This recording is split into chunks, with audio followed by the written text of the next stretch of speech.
Hello everybody, I Vinod Yadav welcome you all again on my YouTube channel VIN Chemistry. In today's lecture also I will continue with the ongoing topic of 12th class. The name of the chapter as you all know is coordination compounds. In the previous some lectures I was discussing about the bonding in complex compound, and in today's lecture also I will start the last theory I can say. Last theory which was given as far as these compounds are concerned, and this theory will finally explain the bonding in coordination compounds, as well as this theory will explain the magnetic behavior of the compounds clearly. Okay, as the name of the theory is crystal field theory. Okay, now I come to my mother tongue Hindi and English mix. Okay, देखिए जैसा कि आप सबको पता है, ये पांच मैंने क्या बनाए, ये 5 d ऑर्बिटल्स हैं. क्या है ये पांचों d ऑर्बिटल्स? क्या क्या नाम इन सबके आप सब जानते हैं. d में 5 ऑर्बिटल्स होते हैं, dxy, dyz, dzx, dx square to y square, और लास्ट वाला है dz का स्क्वायर. तो ये 5 के d ऑर्बिटल्स हैं आपके. ओके, ये पांचों के पांचों की स्टेट देखिए मैंने एक ही दिखाई है. I mean to say all these 5 d orbitals have same energy. That is why they are common, they are together known as d generate orbitals. d generate d orbitals, you can better say.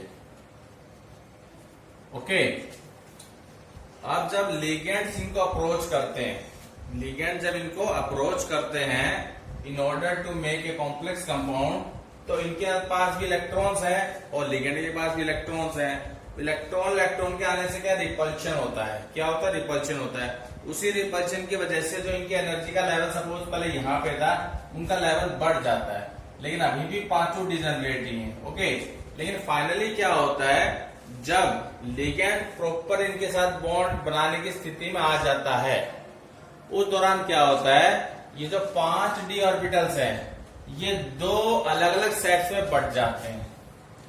ये जो diagram मैं discuss कर रहा हूं, ये मैं discuss कर रहा हूं पर्टिकुलरली फॉर ऑक्टाहेड्रल कॉम्प्लेक्सेस. किसके लिए डिस्कस कर रहा हूं? ऑक्टाहेड्रल कॉम्प्लेक्सेस के लिए. अब ऑक्टाहेड्रल कॉम्प्लेक्स क्या होता है बताने की जरूरत है या नहीं है? अगर है तो सुन लीजिए.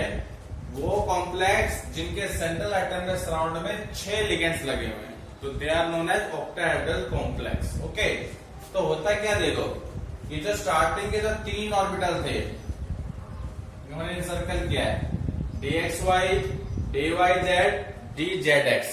अगर आपको मैं इन तीनों के डायग्राम बना के बताता हूं, मान लीजिए, तो देखिए पहले मैं डायग्राम ऑर्बिटल्स बना के दिखाता हूं आपको. जैसे dxy का मतलब क्या है? dxy का मतलब ये जो ऑर्बिटल है x एक्सिस और y एक्सिस के बीच में है.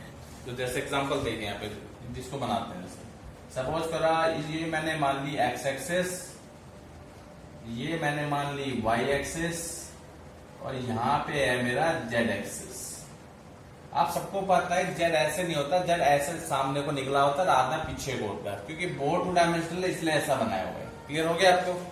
अब dxy है.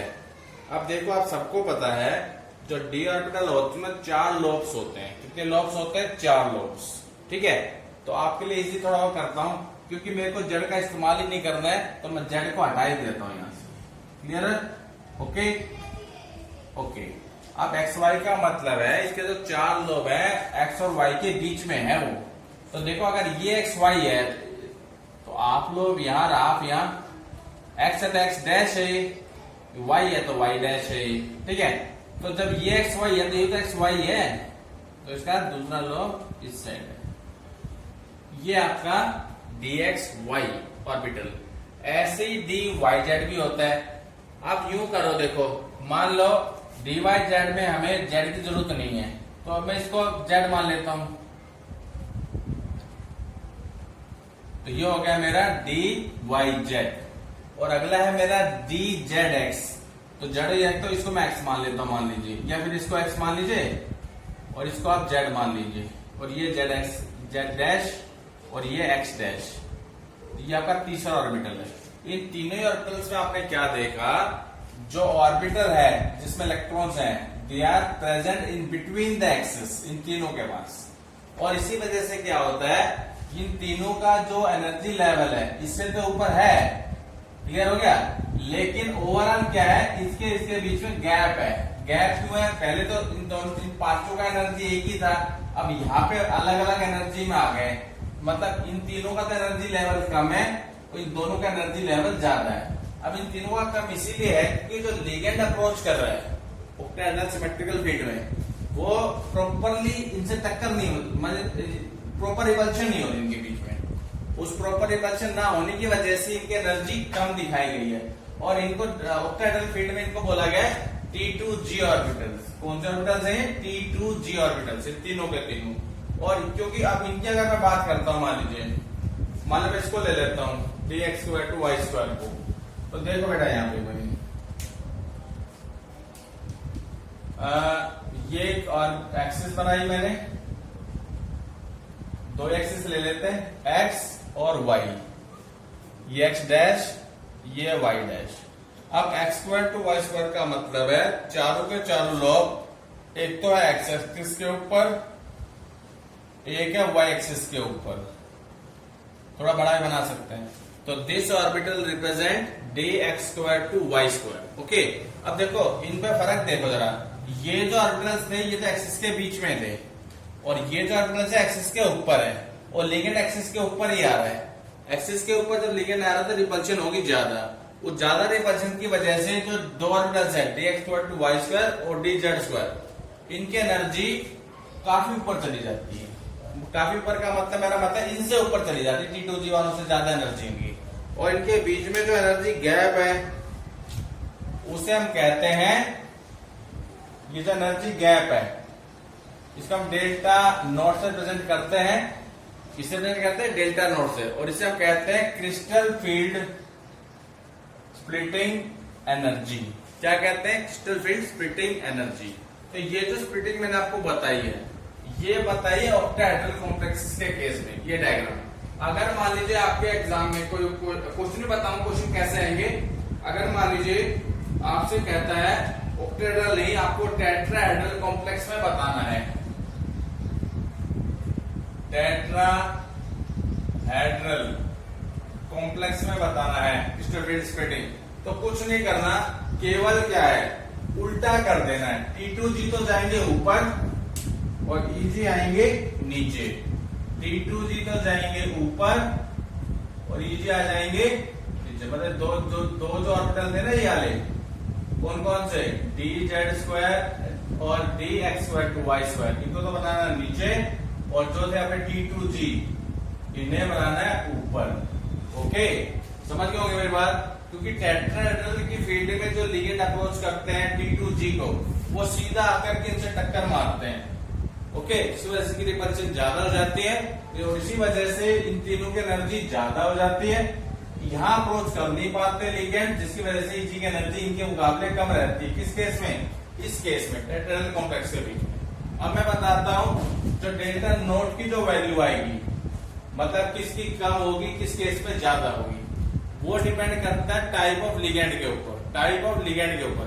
अगर आपका लिगेंड स्ट्रॉन्ग लिगेंड है, जैसे मैंने आपको वैलेंस बॉन्ड थ्योरी में बताया था, अगर आपका लिगेंड स्ट्रॉन्ग है तो डेल्टा नोट की वैल्यू ज्यादा होगी, उसके इसमें डायग्राम थोड़ा बड़ा कर दी, गैप थोड़ा बड़ा दिखा देना। ओके, और अगर आपका लिगेंड कमजोर है, वीक है, उस केस में डेल्टा नोट की वैल्यू कम हो जाएगी, उस केस में डायग्राम थोड़ा कम दिखा देंगे। ओके, अब मैं सीधा आता हूं कुछ क्वेश्चन के ऊपर, इस थ्योरी में से किस तरह के क्वेश्चन आपको बोर्ड में पूछता है एग्जाम में। ओके, देखिए आपको बोर्ड एग्जाम में क्वेश्चन कैसा आएगा CFT में से। Nobody will ask you to define CFT। दो तरह से क्वेश्चन आता है, या तो आपसे दिखाएगा भाई show the splitting of degenerate d orbitals in case of octahedral crystals in crystal field theory according to crystal field theory, या पूछ सकता है भाई show the splitting of d orbitals in case of tetrahedral complexes by using crystal field theory. या जो general question आते हैं वो इस टाइप से आते हैं, जैसे हमने बोर्ड के ऊपर लिखा हुआ है, आपको CFT का इस्तेमाल करते हुए किसी कॉम्प्लेक्स के पास कितने अनपेड इलेक्ट्रॉन्स हैं, अगर हैं तो, और उसके बाद उसका मैग्नेटिक बिहेवियर फाइंड आउट करने को आ सकता है आपको। तो जैसे मैंने दो एग्जाम्पल उठाए बोर्ड एग्जाम से, पहला तो लिया मैंने FeCN6 3- दूसरा लिया FeH2O6 2+। तो देखिए बेटा जी, पहले मैं इसको कैलकुलेट कर लेता हूँ। मान लीजिए इस केस में क्या है उसको देखो जरा, FeCN6 3- है, तो पहले मैं Fe का चार्ज निकालता हूँ। तो बताया था बीपीटी के अंदर इसको x मान लेता हूँ, +6 × -1 = -3। तो x की वैल्यू क्या आएगी आपकी, पता होगा आपको, +3 आपकी आ जानी है। इसका मतलब यहाँ पे जो आयरन है फेरिक आयन है। ये कौन सा आयन है, फेरिक आयन। और आयरन की जो कॉन्फ़िगरेशन होती है वो क्या होती है, Ar18 आयरन की बता रहा हूं, 4s2 3d6। ओके, 3+ है। 3+ का मतलब क्या है, ये गायब होंगे s वाले दोनों, और एक यहां से भी गायब हो, यानी आपका बचेगा इसका 3d5। कहने का मतलब है क्रिस्टल फील्ड के हिसाब से जब ये स्ट्रॉन्ग लिगेंड अप्रोच करेगा तो आयरन के जो 5 d ऑर्बिटल्स थे डिजनरेट वाले 1 2 3 4 5, ये आपके ऐसे बटेंगे। आपको डायग्राम ध्यान होगा ही मेरे ख्याल से। ओके, ये डायग्राम के थ्रू ऐसे आप दिखा सकते हैं इसको। 3 नीचे है और 2 ऊपर है। ओके, ये तो आपके T2G ऑर्बिटल्स है और 2 क्या है यहाँ पे EG ऑर्बिटल्स है। ओके, और यहाँ पे जो आपकी क्रिस्टल फील्ड स्प्लिटिंग एनर्जी का लेवल है वो आपका क्या है, बड़ा है। क्या है, ज्यादा है। क्यों ज्यादा है, क्योंकि लिगेंड स्ट्रॉन्ग है। ओके, अब ज्यादा है उसके बाद ये डायग्राम आपने बना लिया। अब इसमें भरेंगे हम इलेक्ट्रॉन्स को। तो 5 इलेक्ट्रॉन्स हैं, 1 2 3 4 5, यहाँ भी 5 रहेंगे, 1 2 3 4 5। अब देखिए ये पांचों के पांचों यहीं रह जाएंगे। क्यों रह जाएंगे, ऊपर जा ही नहीं पाएंगे, क्योंकि जो स्प्लिटिंग एनर्जी का जो लेवल है डेल्टा नॉट वो ज्यादा है। ज्यादा की वजह से पांचों यहीं रह जाएंगे नीचे इन 3 T2G के पास। 1 2 3 4 5। अगर मान लीजिए आपके 6 से ज्यादा इलेक्ट्रॉन होते तभी ऊपर जाते पेयरिंग के बाद, पर इसकी जो स्प्लिटिंग है इस कॉम्प्लेक्स की वो ऐसे आपको शो कर दी जैसे मैंने आपके सामने शो की है। ओके, दूसरी बात, यहाँ पे कितने अनपेयर्ड इलेक्ट्रॉन्स है दिखाई दे रहा है, it has only 1 unpaired electron. अब एक भी अनपेयर्ड इलेक्ट्रॉन है तो सब मैग्नेटिक बिहेवियर कैसा है, it is para magnetic. Clear हो गया होगा मेरे ख्याल से। डायपोल मूवमेंट भी निकालना आ सकता है आपको। उसका फॉर्मूला अगर आपको 11th क्लास से याद हो तो क्या था, म्यू = n+1। n किसको डिनोट करता है, नंबर ऑफ अनपेयर्ड इलेक्ट्रॉन्स को डिनोट करता है। तो n की वैल्यू हमें 1 पुट करके आप म्यू की वैल्यू भी निकाल सकते हैं। मेरे ख्याल से एग्जांपल समझ में आ गया होगा ये वाला। अब दूसरे एग्जांपल को देख लीजिए, ऐसा ही है, ये भी ऑक्टाहेड्रल ही है क्योंकि 6 लिगेंड लगे हुए हैं, तो डायग्राम तो ऐसे ही बनेगा आपका। ठीक है, एक पहले हम यहाँ पे Fe का वो देखेंगे आयन कौन सा है, उसके लिए चलते हैं अप्रोच। Fe का x मान लेते हैं 6 × 0, कि तो न्यूट्रल लिगेंड है, तो +2। इसका मतलब x की वैल्यू यहाँ पे +2 है। इसका मतलब यहाँ पे जो आयरन, उसको मैं यही समझा रहा हूँ, देखिए प्लीज इसको बोलिए थोड़ी देर के लिए भी। अब देखो यहाँ पे जो आयरन है +2 स्टेट में है। किस स्टेट में है, +2 स्टेट में है। +2 स्टेट का मतलब क्या था, Ar18 4s2 3d6। जो 4s2 के इलेक्ट्रॉन तो दोनों चले गए आपके, 4s2 के 2 इलेक्ट्रॉन चले गए, +2 आ रहा है आपका। ओके, तो 6 भरे, 5 तो हो गए, 6 पे रहा। उसके बाद यहाँ भी ये हालत होगी, लेकिन अब यहाँ पे यहाँ स्थिति बदलेगी। क्यों बदलेगी, क्योंकि जो लिगेंड है वो वीक लिगेंड है। लिगेंड कैसा है, वीक लिगेंड। मैं आपको अच्छे से समझा चुका हूँ, बीपीटी में आपको लर्न करना है। ओके, कौन सा वीक लिगेंड है, कौन सा स्ट्रॉन्ग लिगेंड है। वीक लिगेंड की वजह से यहाँ पे जो डेल्टा नोट की जो डिफरेंस है वो कम है। कम की वजह से उसका फायदा इनको ये मिलेगा कि नीचे वालों में पेयरिंग तो बाद में होगी, पहले इन पांचों में सिंगल इलेक्ट्रॉन भरे जाएंगे। सिंगल इलेक्ट्रॉन भरने के बाद में इलेक्ट्रॉन बचते हैं तो बचे हुए इलेक्ट्रॉन फिर पेयरिंग के नीचे आएंगे। तो 6 इलेक्ट्रॉन है, 3 तो ये रहे, 4th ये रहा, 5th ये रहा और 6th यहां शो करेंगे लास्ट में। क्लियर हो गया होगा मेरे ख्याल से। अब अनपेयर्ड इलेक्ट्रॉन कितने हैं गिन लेते हैं, 1 2 3 4, it has 4 unpaired electrons. Okay, और अनपेड है तो ये पैरामैग्नेटिक ही आपका केस कैसा है, पैरामैग्नेटिक ही है वाला केस भी, और इसका अगर डेमो मूवमेंट निकाल सकते हैं। तो मैंने तो आपको 2 एग्जांपल बताए हैं। आप अपनी बुक की एनसीईआरटी बुक खोल के या अगर आपको आयुपैक आता है तो कोई भी कॉम्प्लेक्स लिख के उसका आयनिक पार्ट लेंगे और सीएफटी का इस्तेमाल करते हुए ये चीजें आप निकाल के प्रैक्टिस कर सकते हैं। तो मेरे होपफुली मैंने पूरी कोशिश की है कि सीएफटी थ्योरी को मैं आपको आसान से तरीके से समझा सकता हूँ, और मेरे को उम्मीद है मैं समझा भी देता ही हूँ। ठीक है, अगर आपको लेक्चर अच्छा लगा हो तो please like this, share this and subscribe my channel. Thank you very much.